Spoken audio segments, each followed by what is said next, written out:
We cannot wait. Saturdays this fall, the SEC. Welcome back to the Sanford Stadium. Before the break, we have saw the SEC exclusively on ESPN and ABC.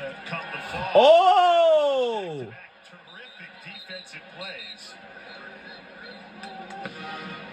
We saw Mike Cal Williams do it for the black team. That's Chris Cole, 5-star freshman linebacker, #1 player in the state of Virginia. You see why here? Oh my goodness, nice back-to-back. You said it, almost close interceptions. That's a position that they really want to see step up and take their game to another level. That outside spot, you bring in one of the best from the high school ranks, already making.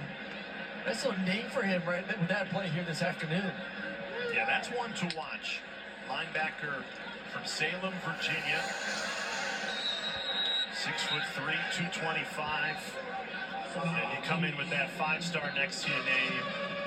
People know about you. Robinson, Williams, Bolden, Cole, all 5 stars according to ESPN 300, #1 overall ranked class. And all those guys right there, the top guys on the defensive side of the ball. Well, and they did the same thing last year. A lot of elite guys on the defensive side they got in the recruiting class, and then Kirby doubles down, understanding that even in today's game, with all the rules that favor the offense, with everything that offenses do, I still need to be sound on the defensive side. Where do you feel like the strength of this Georgia defense lies headed into next fall? You know, last year it was the DBs. I mean, last year is one of the most talented defensive backfields in the country with Javon Bullard and Malachi and Tyke and Kamari Lassiter.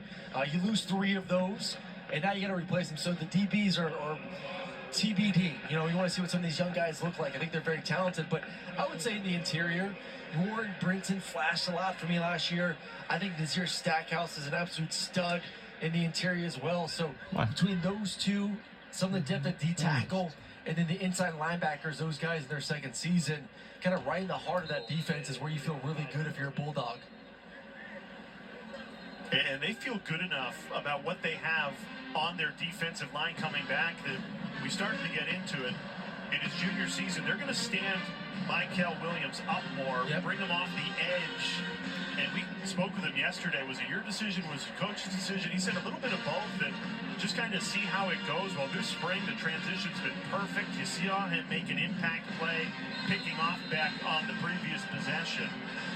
And they wouldn't be able to do that if they didn't feel that strongly about their defensive line. Yes, and I think they do. And that's a unit that returns some guys that possibly could have gone to the NFL draft, been mid-round guys, and want to come out there and win one more national championship. Offensive line doing very well, giving back plenty of time.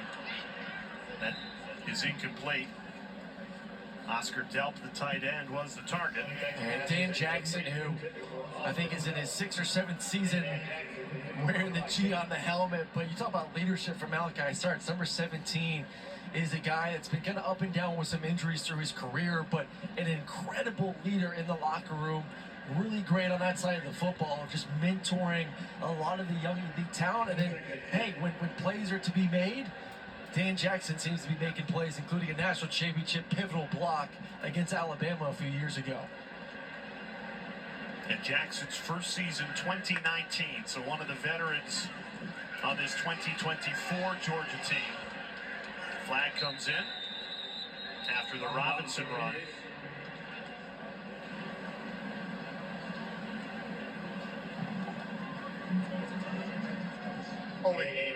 Offense, number 55. 10-yard penalty. Replay.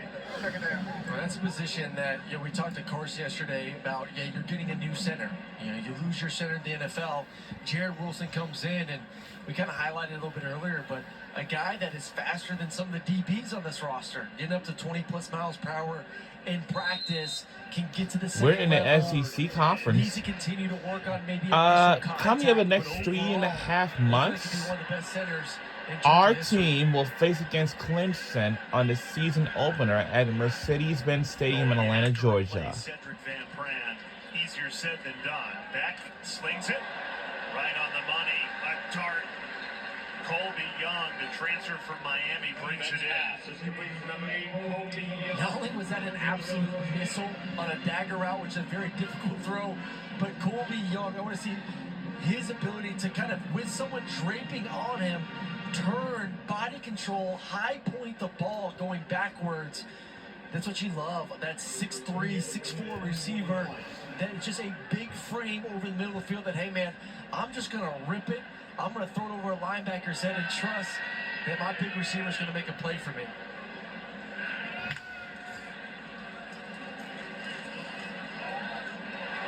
Right on the money again, Lawson Lucky. First team offense trying to find their rhythm here after the defense has dominated so far, and somebody down on that sideline might like that the defense is dominating, Taylor. One who knows a thing or two about Georgia defense, Kelee Ringo joins me now. What's it like for you being The back place, in Youngstown well, now? this place sort of not packed, but it's a little packed today at the University of Georgia You Sanford mentioned the young Stadium. guys, and this in is a group Athens, that could see Georgia. ample playing time come fall. What are some pieces of advice And the that school you colors pass for on this to one is guys red and whose black. name is called early in their career? Just taking it one day at a time. I'm trusting these coaches and the program, as if the same situation I went through, so I definitely know what it's like, so just being able to see the guys just continue to grow, it's a great experience. You're one of quite a few Bulldogs who have seen their professional career take them up to Philly. How has your career here at Georgia and also in the SEC prepared you for the next level? And SEC and also at Georgia, there's nothing like it, man. There's a preparation in the way Kirby coaches us, and puts us through hell almost, what it feels like, man, but it's a great feeling, just being able to go to the league and actually know what that feels like. It's a great experience. Y'all still got that same college bond that's translated to the NFL? Yes, man, most definitely. That's awesome. Now, Kirby Smart, a guy that also knows a thing or two about defense. How did being coached by a guy with such defensive wisdom help you as a player? A lot, man. Just breaking down the game, playing the game within the game is what they say. A lot, so just breaking the game, making it as simple as possible, so you don't have to think out there. So I feel like playing the game like that makes it the best. All right, a beautiful day here in Athens. Go enjoy the rest of it. Thank you so much. Great insight there from Kelee Ringo, of course, two-time national championship, now killing it with the Eagles, which is basically like the Georgia Pro team. Yeah, Feels like everyone's in Philly. The Philly Dogs, that's what they call them, the Philadelphia Dogs. And I love what he said. I mean, Kirby does make it extremely difficult. If you've ever been to a Georgia practice, you always hear the voice of Kirby above ringing throughout the indoor. Well, Carson Beck told us yesterday that game days are easier than practice with Kirby. And again, Beck is in white. You're not supposed to touch the quarterback. Tate Ratledge, the right guard, rolled up on him. Luckily, Beck gets up immediately. Well, that's the goal. I mean, you want to make Monday through Friday as difficult as possible. That way you come out here on Saturdays and just relax, have fun, play. And Kirby makes it as competitive as possible each and every practice. Well, that's why on a scrimmage, especially with fans here between the hedges, you want to see that competition like it's a game day. And, for some programs, coaches say that. This program, they mean it. They deliver it. And Kirby Smart even decided to take a timeout for his offense ahead of this 3rd and 9. Now it's taking a timeout, so we'll be right back.